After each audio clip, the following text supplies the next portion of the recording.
عسلامة ومرحبا بكم في ريسيت في الكوجينات وريسيت اليوم جلبانة بالبنادق. ديجا هبط لكم ريسيت البنادق شوفوها واعطيني رايكم. حطوا شوية زيت زيتونة وبصل يتقلاو.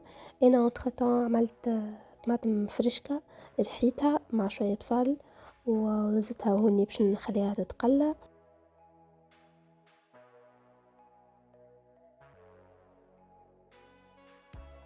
حطيت شوية ماء يغلي باش نمرق بيه كل مرة.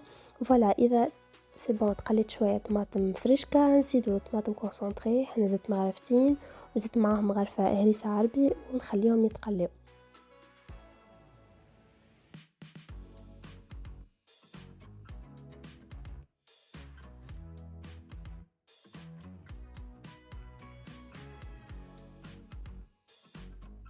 طبعا نبدا نفوح شويه بعد ما خليتهم يتقليو باش نزيد الفلفل اكحل، الملح، فلفل زينه، والكركم والتابل باش نخليه في الاخر مش باش نحطه على الاول.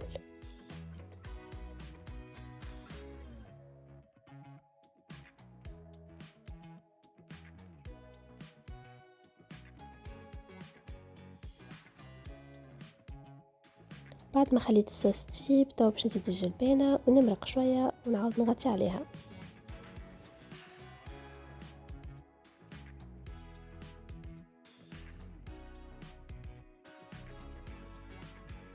بعد ما غليت شويه جلبانه باش نزيد كعبة بطاطا وقناريه.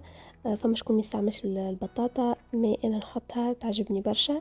اخر ايتاب بعد ما تسيب البطاطا والقناريه والجلبانه نزيدو كعبة البنادق نتاعنا ونزيدهم شويه من الزيت نتاع البنادق خاطر بنين برشا.